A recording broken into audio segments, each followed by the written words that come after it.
누가복음 5장 1절부터 11절까지 말씀 우리 한 목소리로 합독하시겠습니다. 시작. 무리가 몰려와서 하나님의 말씀을 들을새 예수는 게네사렛 호숫가에 서서 호숫가에 배 두 척이 있는 것을 보시니 어부들은 배에서 나와서 그를 씻는지라. 예수께서 배 한 배에 오르시니 그 배는 시몬의 배라. 육지에서 조금 떼기를 청하시고 앉으사 배에서 무리를 가르치시더니 말씀을 마치시고 시몬에게 이르시되 깊은 데로 가서 그물을 내려 고기를 잡으라. 시몬이 대답하여 이르되 선생님, 우리들이 밤이 새도록 수고하였으되 잡은 것이 없지만은 말씀에 의지하여 내가 그물을 내리리다 하고, 그렇게 하니 고기를 잡은 것이 심히 많아 그물이 찢어지는지라. 이에 다른 배에 있는 동무에게 손짓하여 와서 도와달라 하니 그들이 와서 두 배에 채우매 잠기게 되었더라. 시몬 베드로가 이를 보고 예수의 무릎 아래에 엎드려 이르되 주여, 나를 떠나소서, 나는 죄인이로소이다 하니, 이는 자기 및 자기와 함께 있는 모든 사람이 고기 잡힌 것으로 말미암아 놀라고 세베대의 아들로서 시몬의 동업자인 야고보와 요한도 놀랐음이라. 예수께서 시몬에게 이르시되 무서워하지 말라. 이제 후로는 내가 사람을 취하리라 하시니 그들이 배들을 육지에 대고 모든 것을 버려두고 예수를 따르니라. 아멘.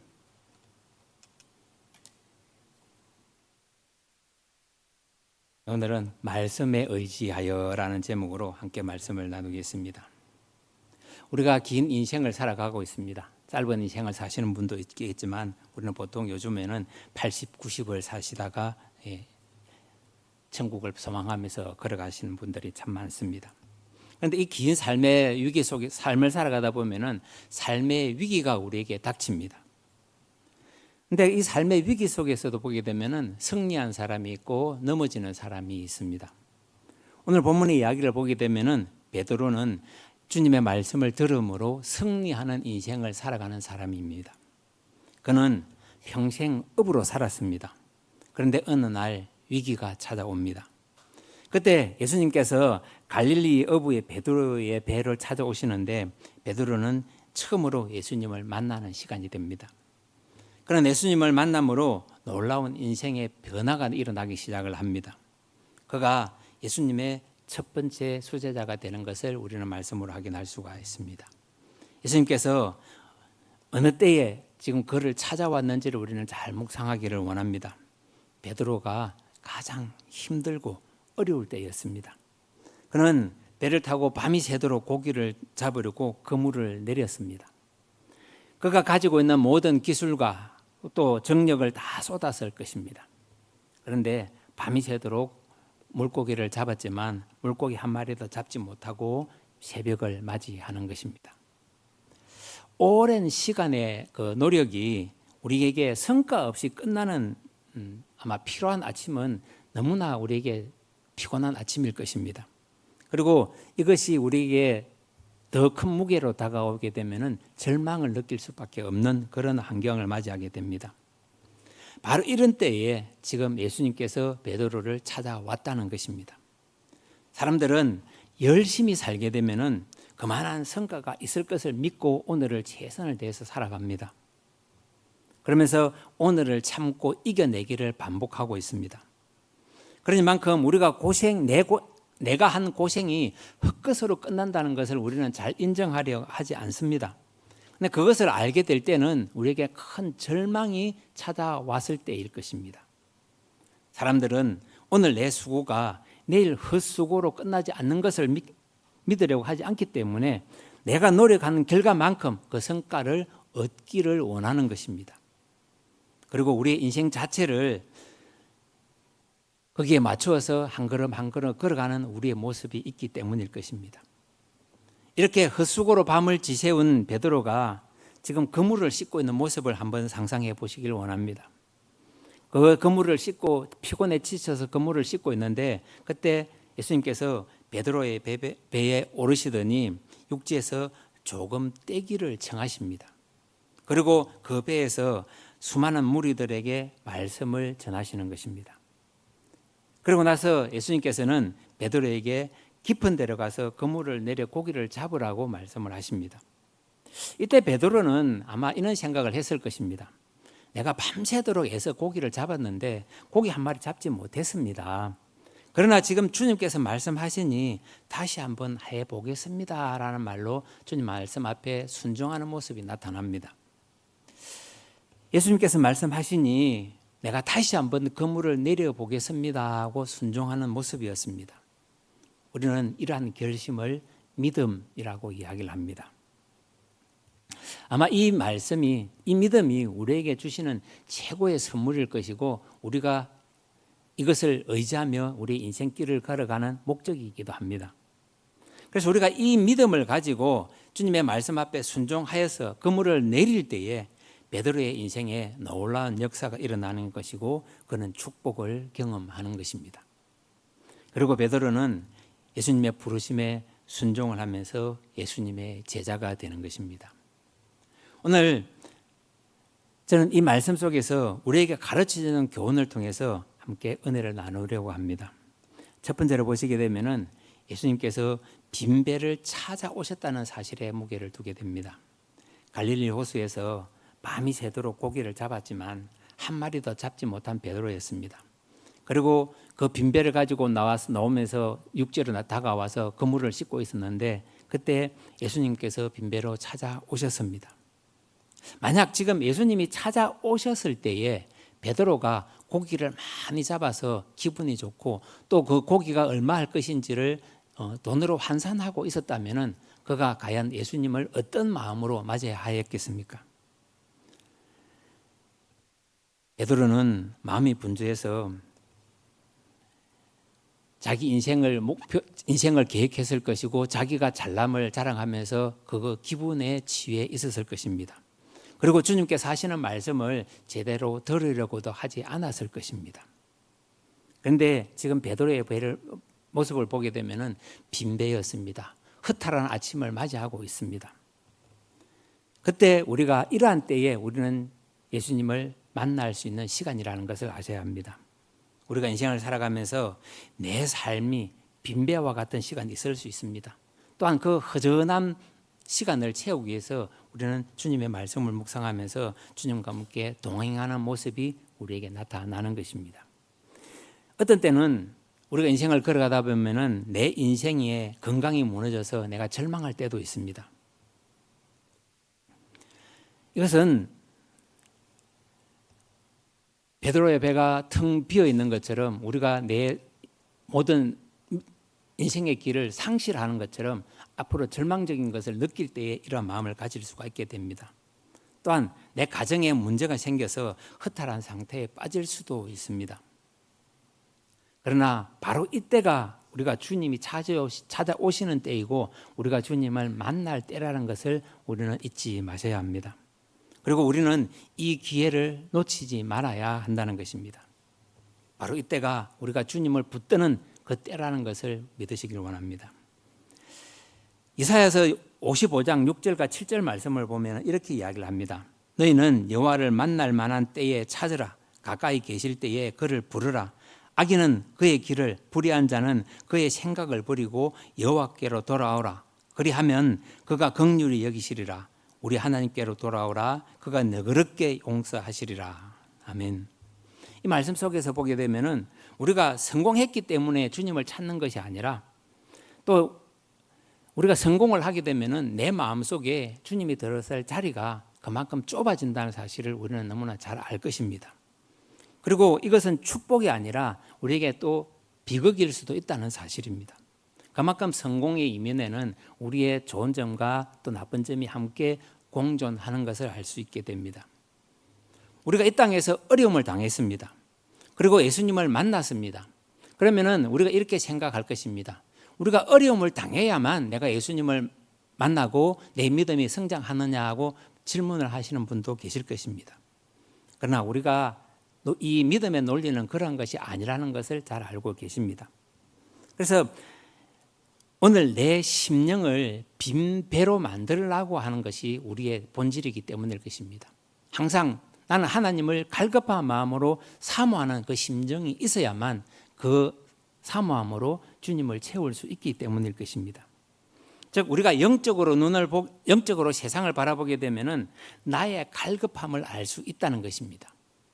육적인 눈으로 만족함으로 인생을 바라보는 것이 아니라 내가 무엇이 부족하고 내 믿음이 무엇 때문인지를 한번 돌아보게 된다면은 우리는 나의 믿음의 길이 어디쯤 가고 있고 어느 수준에 있는지를 스스로는 짐작할 수 있다는 것입니다.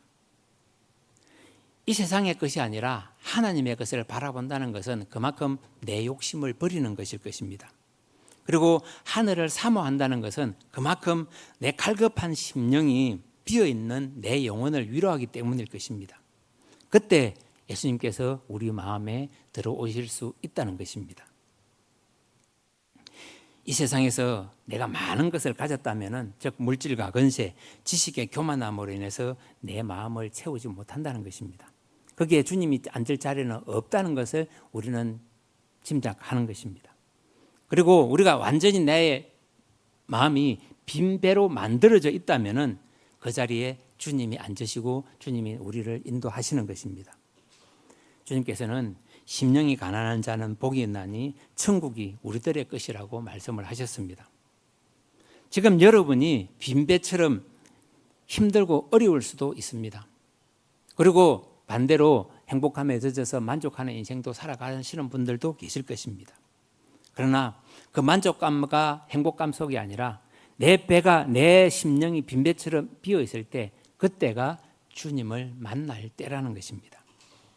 주님께서 지금 우리의 마음에 찾아오셨다는 것은 그만큼 주님께서 우리 가까이에 계셨다는 의미일 것입니다. 그렇기 때문에 우리는 하나님 앞에 나와서 기도함으로 주님을 부른다는 것은 그만큼 나의 심령을 하나님 앞에 내어놓는 것이고 그 소리를 귀 기울이시고 우리의 심령에 자정하시는 것이 우리 주님의 마음일 것입니다. 한 걸음 더 나아가서 우리가 주님을 사모하는 이 빈 배가를 바라본다는 것은 그만큼 갈급한 영혼의 자세로 우리 인생길을 걸어가고 있을 것입니다. 그런데 지금 우리가 이 베드로를 통해서 배우게 된다는 것은 주님의 말씀 앞에 순종한다는 그 모습의 의미를 한 번 더 돌아보기를 원하는 것입니다. 오늘 이 예배에 참석하신 우리 모두가 갈급한 심령으로 주님을 찾고 그 심령에 주님을 채우게 된다면 또 주님께서 우리를 만나주시고 우리에게 구원의 역사가 있을 것을 주님의 이름으로 축복합니다. 두 번째로 보시게 되면 베드로는 예수님의 말씀에 의지하여 순종하는 모습이 나타납니다. 게네사렛 호숫가라는 것은 가버나움 성읍에서 남쪽 마가단 성읍까지 펼쳐져 있는 갈릴리 호수 서편에 펼쳐져 있는 평원 지역의 호숫가라고 합니다. 그래서 이 지역은 매우 기름져서 올리브 나무나 포도나무들이 많이 자라고 있습니다. 그래서 주님께서는 그 게네사렛 지역의 갈릴리 바다 해변가에서 지금 두 배가 가운데서 한 척인 그 베드로의 배에 오르시는 모습인 것입니다. 그리고 예수님은 하나님의 말씀을 청중들에게 가르치기 시작합니다. 이때 베드로는 어쩔 수 없이 하나님의 말씀을 들어야 하는 상황이 주어졌습니다. 그래서 베드로가 예수님 앞에서 하는 이야기를 잘 듣고 있었을 때 예수님께서는 말씀을 마치시고 시몬에게 이르시되 깊은 데로 가서 그물을 내려 고기를 잡으라고 4절에서 말씀을 하십니다. 이 말씀이 오늘 우리 모두에게 주시는 축복의 선물이 되기를 원합니다. 그리고 이렇게 설교를 듣고 또 말씀을 읽을 때에 우리에게 주어지는 그 말씀을 우리는 붙잡아야 한다는 것입니다. 베드로는 예수님의 말씀을 잘 듣고 있었습니다. 그리고 5절에서 그가 하는 고백을 들어보게 되면 선생님, 우리들이 밤이 새도록 수고하였으되 잡은 것이 없지만은 말씀에 의지하여 내가 그물을 내리리라고 반응을 하고 순종을 하고 있습니다. 예수님의 말씀 앞에 내 생각, 내 경험, 내 지식을 모두 다 내려놓는 모습입니다. 주님께서 말씀하시면 내가 나아가겠습니다 라는 결단의 모습을 우리에게 보여주고 있습니다. 이것이 아마 우리에게 있어서 진정한 믿음의 표본일 것입니다. 우리에게는 다른 이유가 필요 없습니다. 베드로의 모습을 보면은 베드로는 갈릴리 호수에서 많은 시간을 업으로 살아온 사람이었습니다. 그리고 바다와 고기에 대해서는 아마 누구보다도 잘 알고 있는 사람이었을 것입니다. 그가 밤새 그물을 내렸지만 고기를 잡지 못한 채 다시 지금 그물을 내린다는 것은 우리가 상식적으로 이해하기 어려운 말씀을 주님께서 하고 계십니다. 그런데 지금 베드로는 자신의 경험보다는 주님의 말씀을 신뢰한다는 것입니다. 그리고 베드로는 분명하게 말을 하고 있습니다. 주님께서 말씀하시니 말씀에 의지하여 내가 그물을 내리겠습니다라고 순종의 말을 하고 있습니다. 이것을 우리는 믿음이라고 이야기를 하는 것입니다. 사실 이 순종은 업으로서 말하기 쉬운 일이 아니었을 것입니다. 사람은 자기가 알고 있는 상식과 지식 그것에서 떠나기를 참 꺼려 합니다. 그리고 그 경험에 묶여서 인생을 살아가는 모습을 우리는 잘 보게 되는데 지금까지는 안 되었었기 때문에 앞으로도 안 될 것이라는 그 생각을 우리는 버리지 못한다는 것입니다. 즉 이것은 내 생각, 내 형편으로는 불가능하다는 인식을 가지고 있기 때문일 것입니다. 그래서 나는 할 수 없다고 단정을 짓고 포기하는 인생을 살아가는 모습일 것입니다. 이 모습을 보면서 우리가 순종하기 어려운 모습을 오늘 본문에서 찾아볼 수가 있습니다. 첫 번째로 보시게 되면 날이 밝아왔다는 것입니다. 저는 업에 종사하지 않아서 잘 모르겠지만 업하는 사람들의 이야기를 들어보면 고기는 해가 질 무렵이나 구름이 껴서 바다가 어두움을 띌 때 고기가 잘 잡힌다고 합니다. 그러나 태양이 떠오르고 날씨가 맑게 되면 고기들이 활동이 줄어들기 때문에 고기가 잡기가 어렵다고 합니다. 두 번째로 보시게 되면 깊은 데는 고기가 없다는 사실입니다. 즉 이것은 물의 온도가 낮아져서 고기가 활동을 잘 하지 않기 때문에 고기의 움직임이 잘 없습니다. 어부들은 이러한 것들을 경험으로 잘 알고 있기 때문에 깊은 곳에 그물을 잘 내리지 않는다는 것입니다. 그래서 그들은 순종하기가 어려웠을 것입니다. 세 번째로 보시게 되면은 예수님은 목수 출신이었습니다. 그리고 베드로는 어부 출신인데 지금 베드로의 생각으로는 무엇을 알아서 그러십니까? 라고 대답을 할 수 있었을 것입니다. 그러나 베드로는 갈릴리 바닷가에서 평생을 살아온 사람이었습니다. 그래서 갈릴리 호수의 전문가라고 이야기할 수 있는데 그가 지난밤에 고기가 있을 만한 곳을 여러 수십 군데를 다니면서 그물을 내렸을 것입니다. 그리고 온 정열을 쏟아서 고기를 잡기를 원했을 것입니다. 그런데 밤새도록 그물을 내렸지만 한 마리도 잡지 못한 채 낙심하고 그물까지 지금 씻고 있는 그런 상태입니다. 이제 다 정리를 하고 낙심한 마음으로 들어가서 쉬기를 원하고 있었지만 그는 그런 생각을 버려둬야 할 상황이 맞이하는 것입니다. 주님께서 그를 찾아왔기 때문입니다. 이렇게 마치려고 하는데 이 순종이라고 하는 우리의 이 말의 의미가 베드로를 더욱 힘들게 할 수 있었을 것입니다. 주님의 말씀은 우리의 지식이나 경험보다 높다는 것을 여기서 우리는 깨달아야 합니다. 이사야서 55장 8절 말씀을 보시게 되면 내 생각은 너희 생각과 다르며 너희 길은 내 길과 다르다고 말씀하고 있습니다. 이렇게 우리에게 믿음은 우리의 지식과 경험을 무시하는 것이 아니라 그보다 주님의 말씀을 더 높이 있을 때에 우리가 순종하는 모습이 나타나는 것입니다. 베드로의 순종에 우리의 진정한 믿음이 나타나는 것을 볼 수 있습니다. 그리고 하나님의 말씀은 진리라는 것을 깨닫게 되는 것입니다. 내가 부족하고 무지하지만 내가 연약하다는 것을 인정한다는 것은 그만큼 하나님의 말씀을 듣기를 원하는 것이고 순종하기를 원하는 것일 것입니다. 이렇게 하나님께서 그 사람을 믿음의 통로로 이끄는 역사를 통해서 그 사람이 변화된다는 것입니다. 지금 우리들의 신앙의 모습, 여러분들의 신앙의 모습은 어디를 향하고 계십니까? 그냥 교회에 나와서 예배 참석하고 하라고 하니까 하고 집에 가자고 하니까 함께 가는 그런 왔다 갔다의 신앙을 하고 있는 것은 아닌지, 또 우리가 살아있는 신앙의 말씀을 들었지만은 목적이 있는 것이 아니라 그냥 말씀을 듣고 행동하지 않는 그런 모습으로 믿음의 길을 가고 있지는 않은지 우리를 돌아보기를 원하는 것입니다. 그래서 어떤 학자는 주님께서 2번 말씀하게 하지 말라는 말을 하셨습니다. 이 말은 그만큼 우리에게 중요한 의미일 것입니다. 그리고 도전이라는 사실입니다. 오늘 베드로를 한번 보시게 되면은 내가 이 분야에, 즉 고기를 잡는 부분에 있어서는 전문가였습니다.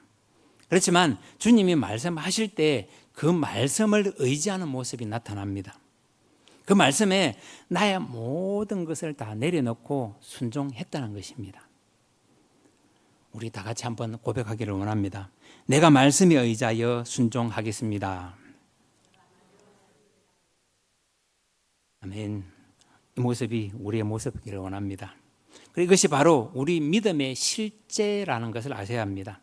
베드로가 말씀에 의지하여 이렇게 고백했을 때에 베드로에게는 말씀에 대한 경외심이 있었을 것입니다.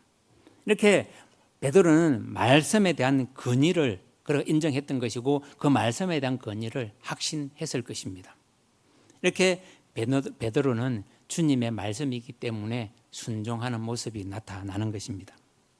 이와 비슷한 사람의 모습을 우리는 알 수 있습니다.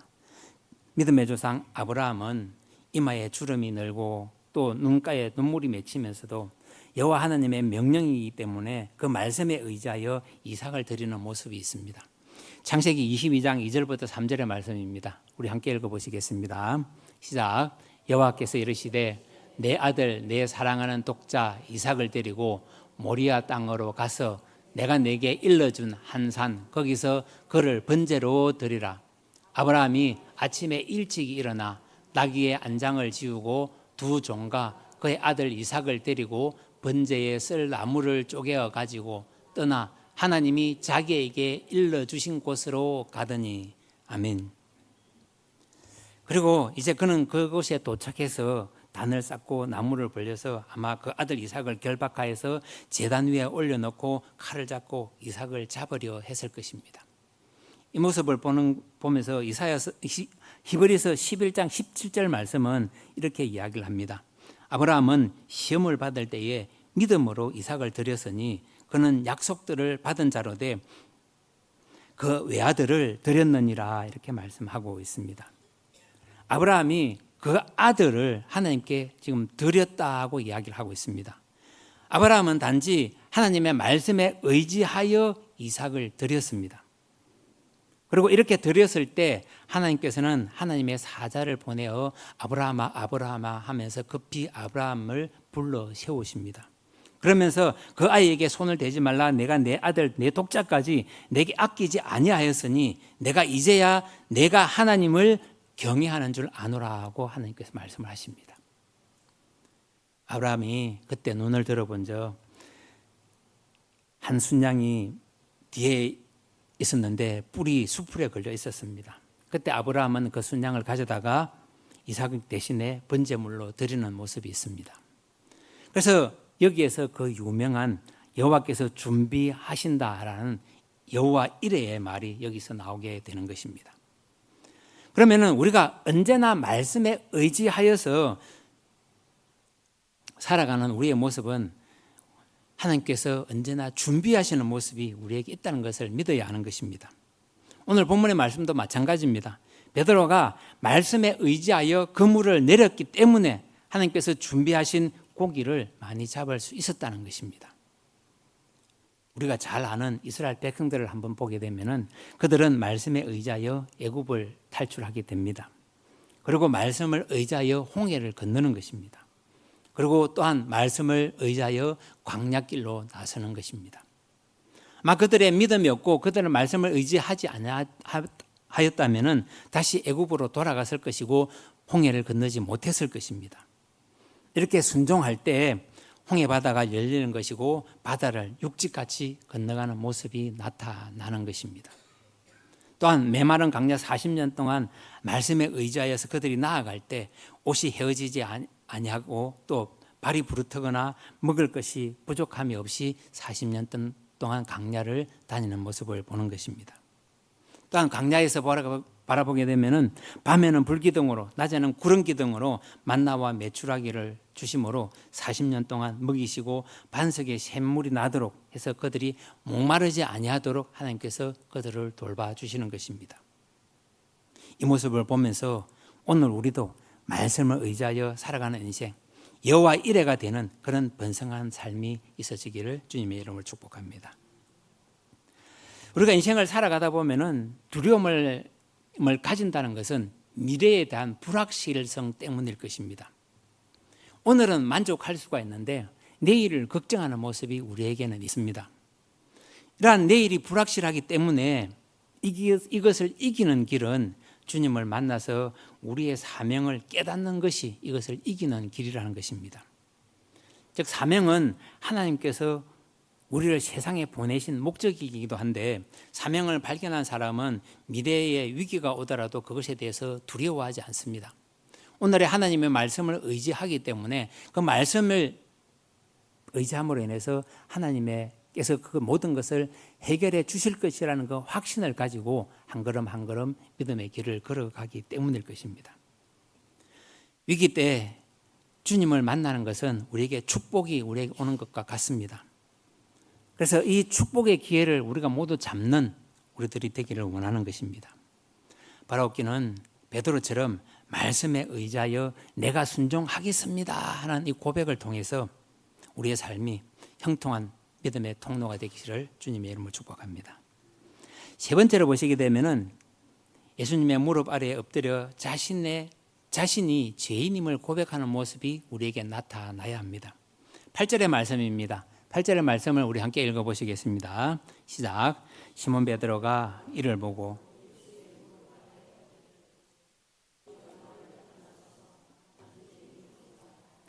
아멘. 주의 말씀을 의지하여 순종하였을 때에 베드로는 그물이 찢어질 정도로 고기를 잡아서 옆에 있는 친구의 배까지 동원해서 두 배가 가득하도록 고기를 잡았습니다. 그런데 지금 베드로가 주님께 감사하다는 인사는 안 하고 오히려 주님 앞에 하는 말은 두려워하면서 예수님 앞에 엎드려서 고백하는 이 말이라는 것입니다. 주여 나는 죄인이로소이다. 내 곁을 떠나달라고 베드로는 예수님 앞에 간청을 합니다. 베드로는 이 사건을 통하여서 예수님이 누구인지를 아마 깨달았을 것입니다. 그래서 5절에서 그가 하는 이야기를 보게 되면 예수님을 선생이라고 부르고 있습니다. 그리고 8절에서 보게 되면 이제 그의 호칭이 달라지는 것을 우리는 알 수 있습니다. 예수의 무릎 아래 엎드려 주여라고 고백을 하고 있다는 것입니다. 죄인된 자신의 모습을 발견했습니다. 이렇게 이제까지 베드로는 자기가 알지 못하는 그 모습을 또 그토록 자기가 죄인인 줄을 알지 못하고 자기의 잘남으로 인생을 살아왔는데 예수님께서 하신 말씀과 하신 능력을 보시니까 이제는 자기의 연약함을 깨달았다는 것입니다. 이제까지는 자기가 의인이라고까지는 생각을 안 했을지라도 비교적 자기는 의롭게 살았고 나는 열심히 살았다라는 자신감을 가지고 인생을 살았을 것입니다. 그런데 내 자신을 주님 앞에 세워보니 나는 연약하다는 것입니다. 나는 아무것도 아니라는 것입니다. 그리고 내가 죄인이라는 것을 깨달았다는 것입니다. 이에 대해서 이사야서 6장 5절 말씀을 보시게 되면 성전에서 거룩하신 만군의 여호와 하나님을 뵙고 화로다 나여 망하게 되었도다 하는 말씀이 있습니다. 말씀은 입술이 부정하여서 자신의 죄와 백성의 죄를 애통해하는 모습을 통해서 자기를 낮추는 모습을 우리가 보고 있습니다. 그런데 우리가 이러한 모습을 본다는 것은 그만큼 하나님의 말씀이 자기의 귀에 들려왔다는 것이고 자기의 마음에 그것이 와닿아서 자기의 심령을 흔들었을 것입니다. 그리고 오늘 베드로를 통해서 우리가 보는 것은 기적 중에 기적이라고 할 수 있는 고기가 그물이 찢어질 정도로 많이 잡은 데 있는 것이 아닙니다. 말씀 앞에 순종을 하다 보니까 자신이 하나님 앞에 서 있다는 사실입니다. 육의 생각이 아니라 오직 말씀에 의지하여 자기가 모든 행한 일들을 보니까 자기는 죄인인 것이고 하나님 앞에서 자신의 참 모습을 바라보게 되었습니다. 지금까지는 내가 별 문제 없이 살았지만 지금 주님의 말씀을 의지하여서 자신을 비추어 보니까 자신은 죄인이었다는 것을 깨닫게 되었다는 것입니다. 그러면서 예수님 앞에 서 보니까 자신이 얼마나 추한 죄인인지를 알게 되었다는 것을 주님 앞에 고백을 하고 있습니다. 그리고 우리가 예수님의 십자가 앞에서 왜 예수님이 십자가를 지고 피 흘려 돌아가셨는지 알게 되는 것이 우리의 믿음이라는 것입니다. 그만큼 우리의 믿음은 언제나 환경에 따라 흔들리고 조건과 여건에 따라서 필요를 채울 수 있는 그런 연약한 생각을 가진 우리들의 모습에서 나타납니다. 그렇지만 우리가 하나의 모습, 즉 오직 말씀에 의지하여 믿음의 길을 간다면은 그 인생길은 그만큼 하나님께서 우리에게 주시는 축복의 길이라는 것입니다. 갈라디아서 2장 20절의 말씀입니다. 우리 함께 읽어보시겠습니다. 시작. 내가 그리스도와 함께 십자가에 못 박혔나니 그런즉 이제는 내가 사는 것이 아니요 오직 내 안에 그리스도께서 사시는 것이라. 이제 내가 육체 가운데 사는 것은 나를 사랑하사 나를 위하여 자기 자신을 버리신 하나님의 아들을 믿는 믿음 안에서 사는 것이라. 아멘. 우리는 이 사실을 항상 믿음으로 고백해야 합니다. 그만큼 우리가 믿음의 길에 있다는 것은 오늘의 우리의 모습이 언제나 연약한 모습이 아니라 나의 연약한 모습을 내어놓는 것이 그만큼 중요하다는 것을 알 수가 있습니다. 사람들은 자신의 참 모습을 다 감추면서 허구와 허세, 가장과 위장으로 인생을 살아가는 모습이 있습니다. 자신이 뭐 대단한 존재나 되는 것처럼 자신의 잘남을 자랑하면서 자신을 속이고 살아가는 것이 인생의 대부분이라는 것입니다. 그만큼 내가 연약하여서 당신을 높이고 당신을 사랑하고 당신을 존경합니다 라는 고백은 우리의 입술을 통해서 하기가 그만큼 어렵다는 것입니다. 거짓과 허세로 이렇게 우리 인생을 치장하고 사는 것이 아니라 연약한 우리의 모습에 주님이 찾아오시고 그 자리에 진리의 말씀이 우리를 채우게 되면은 우리는 연약한 것이 아니라 낮아짐이 오히려 더 강함을 나타내는 모습이 우리에게 나타나야 하는 것입니다. 세상에서 가장 불쌍한 사람이 누구이겠습니까? 가난한 사람이겠습니까? 아니면 건강을 잃은 사람이겠습니까? 아니면 친구를 잃은 사람이겠습니까? 가장 불쌍한 사람은 이 모든 것에 해당이 되지 않습니다. 이 세상에서 가장 불쌍한 사람은 자기 자신을 잃어버린 사람이라는 것입니다. 살아갈 욕망이 없습니다. 살아갈 의지가 없습니다. 그러면 무엇을 해야 하겠습니까? 그 사람에게서 남은 것은 절망뿐이라는 것입니다. 그런데 우리에게 이러한 절망이 있는 것이 아니라 희망이 있다는 것은 말씀이 우리를 이끌어 가기 때문일 것입니다.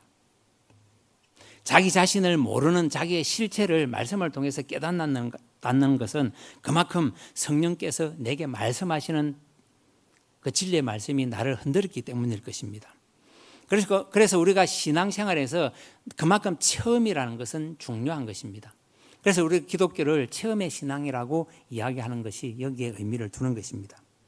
위기에서 하나님을 체험한다면 그 하나님을 체험하면 체험할수록 우리의 믿음은 더욱더 강해지고 담대함을 가질 수 있기 때문입니다.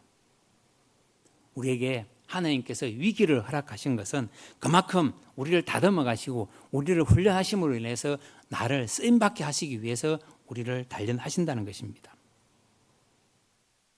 대부분 우리에게 위기가 온다는 것은 그만큼 내가 교만해져 있을 때에 위기가 찾아온다는 사실을 우리는 잊지 마셔야 합니다. 그래서 우리에게 위기가 오게 되면은 지금 내 위치가 어디쯤인가를 돌아보기를 원하는 것입니다.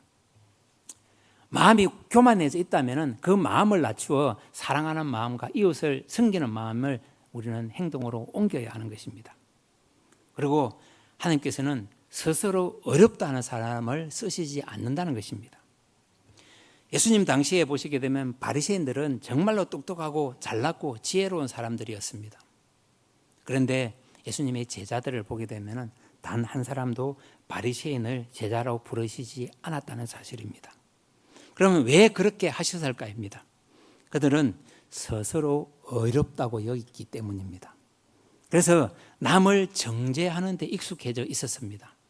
그래서 그들이 그토록 사모하는 메시아가 왔지만 그들은 메시아를 몰라보았고 메시아를 대적하고 죽이는 일에 앞장서는 것이 종교 지도자들이었다는 것입니다. 여러분, 오늘도 우리는 우리 자신을 한번 돌아보기를 원합니다. 그리고 우리의 모습이 무엇인지를 원하는 것입니다. 그리고 내 자신이 무엇을 하면서 어떻게 살아갈 것인지를 다시 한번 더 되새기면서 오늘 내가 어떠한 모습이 우리의 신앙의 본질인지를 깨닫는 것이 그만큼 중요하다는 것입니다. 우리는 자신이 누구인지를 모르고 살아갈 때 나는 옳고 상대방은 항상 틀렸다라는 자만심을 갖습니다. 그리고 또한 내 스스로에 만족하는 인생을 살아가고 있습니다. 내 부족함을 느끼려는 것이 아니라 오직 내 만족함에 취해서 인생을 허비하는 모습이 우리에게 있다는 것입니다.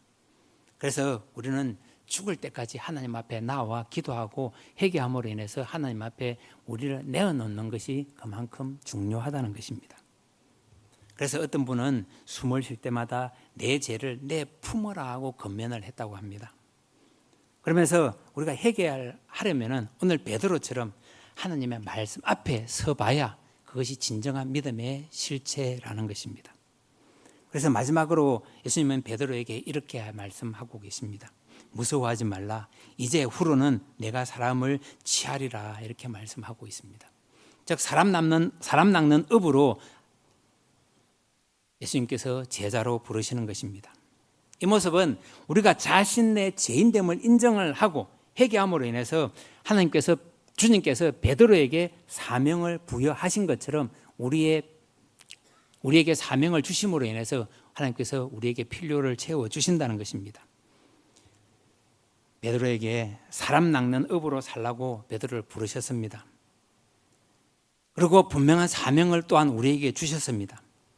이 말씀은 사람을 살리는 사명자로서 생명을 구원하는 그 본질을 잊지 말기를 원하는 것입니다.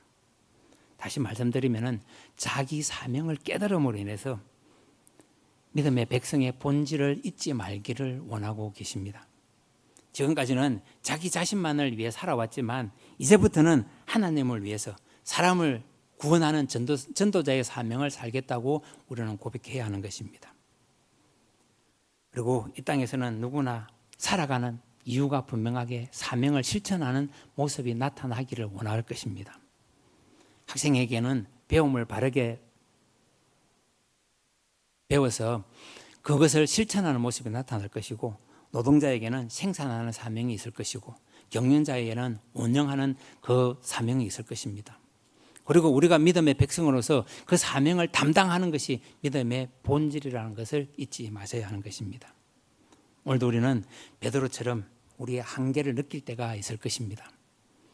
그때 우리가 어떠한 어려움에 처해 있을지라도 주님을 만날 때라는 것을 잊지 말기를 원합니다.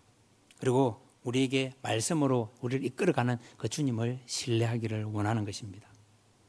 그런데 문제는 우리가 말씀을 수없이 듣고 또 그것을 듣고 있었지만 그것을 실천하지 않는 모습이 우리에게서 떠나보내야 할 죄라는 것입니다. 우리는 알고만 있고 행동하지 않는 믿음은 죽은 믿음일 수밖에 없습니다. 이것이 바로 불신앙인의 모습과 같을 수밖에 없습니다.